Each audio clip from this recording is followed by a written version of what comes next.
ঢাকা বিশ্ববিদ্যালয়ে জাতীয় কবির সমাধির পাশে শায়িত শহীদ ওসমান হাদির কবর জিয়ারত করতে আসছেন রাজনীতিবিদ সহ সর্বসাধারণ। ভোরের আলো ফোটার পর থেকে হাদির কবর জিয়ারত করতে আসেন তার সহযোদ্ধা সহ সর্বস্তরের মানুষ। শুধু রাজধানী নয়, ঢাকার বাইরে থেকেও অনেক মানুষকে আসতে দেখা গেছে।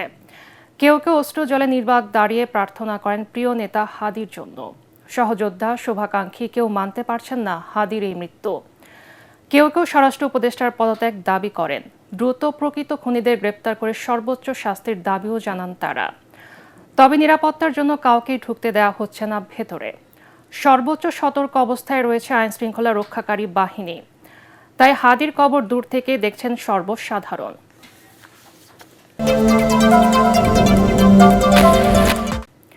শহীদ ওসমান হাদির কবর জিয়ারত করেছেন জামাতে ইসলামীর আমির ডাক্তার শফিকুর রহমান।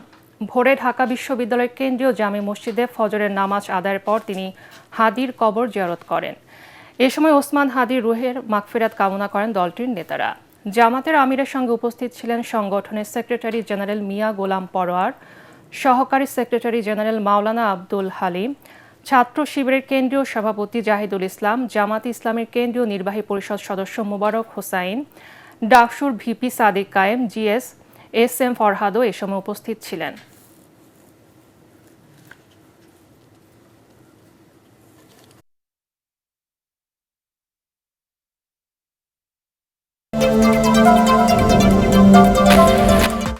জুলাই গণ অভ্যুত্থানের পর সকল প্রলোভন উপেক্ষা করে সৎ ও নির্ভীক থেকে ইনসাফ প্রতিষ্ঠার চেষ্টা করেছিলেন ওসমান হাদি।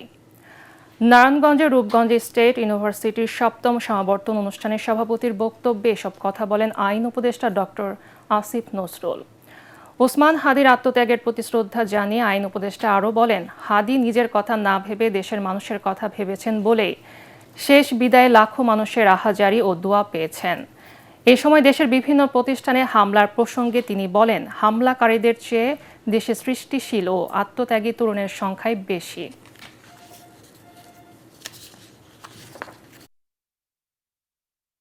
মোনালিসা হেভি ফ্লো 15 পিস প্যাকেটের সাথে 8 পিসের একটি প্যাকেট একদম ফ্রি। যেভাবে গণমাধ্যমের উপর হামলা অগ্নি সংযোগ করা হয়েছে, এই ঘটনায় সারা বিশ্বে বাংলাদেশের ভাবমূর্তি ক্ষুণ্ণ হয়েছে বলে অভিযোগ করেছেন বিএনপির স্থায়ী কমিটির সদস্য সালাউদ্দিন আহমদ। ভারপ্রাপ্ত চেয়ারম্যান তারেক রহমানের স্বদেশ প্রত্যাবর্তন উপলক্ষে হোটেল রেডিসনে গণমাধ্যমের মালিক, সম্পাদক, সিনিয়র সাংবাদিকদের সাথে মতবিনিময় সভায় তিনি কথা বলেন। সরকারের দুর্বলতায় মপতন্ত্র প্রশ্রয় পেয়েছে, এটিকে কঠোর হাতে দমন করতে হবে বলে মন্তব্য করেন সালাউদ্দিন আহমদ।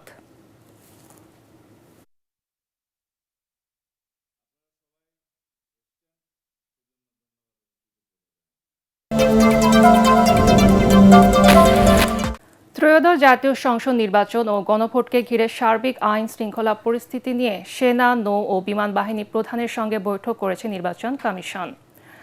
দুপুর 12টায় আগারগাঁওয়ের নির্বাচন কমিশন ভবনে এই বৈঠক শুরু হয়। এতে অংশ নেন সেনাপ্রধান জেনারেল ওয়াকারুজ্জামান, নৌবাহিনী প্রধান অ্যাডমিরাল এম নাজমুল হাসান এবং বিমান বাহিনী প্রধান air chief marshal Hasan Mahmud Khan. প্রধান নির্বাচন কমিশনার এএমএম নাসির উদ্দিনের সভাপতিত্বে সভায় 4 নির্বাচন কমিশনার ও ইসি সচিব উপস্থিত ছিলেন।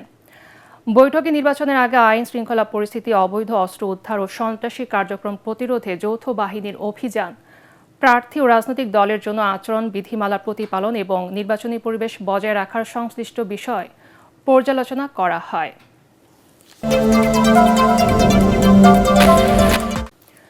আসন্ন ত্রয়োদশ জাতীয় সংসদ নির্বাচনে বগুড়ার 7 আসনে বিএনপি চেয়ারপারসন বেগম খালেদা জিয়া এবং সদর 6 আসনে দলের ভারপ্রাপ্ত চেয়ারম্যান তারেক রহমানের পক্ষে মনোনয়নপত্র তুলেছেন স্থানীয় নেতারা। দুপুর জেলা প্রশাসক ও জেলা রিটার্নিং কর্মকর্তার কাছ থেকে শীর্ষ 2 নেতার মনোনয়নপত্র সংগ্রহ করেন জেলা বিএনপির সভাপতি রেজাউল করিম বাদশা। এ সময় বিএনপি নেতাকর্মীদের মাঝে ব্যাপক উৎসাহ উদ্দীপনা দেখা যায়। মনোনয়নপত্র সংগ্রহের পর বাদশা বলেন, দলের চেয়ারপারসন বেগম খালেদা জিয়া ও ভারপ্রাপ্ত চেয়ারম্যান তারেক রহমানকে এসব আসন থেকে ব্যাপক ভোটে নির্বাচিত করা হবে।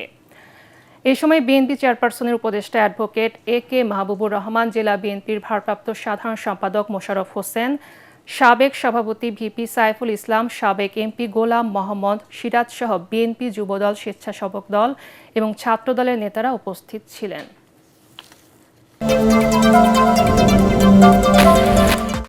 ময়মনসিংহে দীপু দাসকে প্রকাশ্যে হত্যা করে পুড়িয়ে মারার ঘটনায় জড়িতদের আইনের আওতায় আনার আশ্বাস দিয়েছেন ধর্ম উপদেষ্টা আ.ফ.ম. খালিদ হোসেন।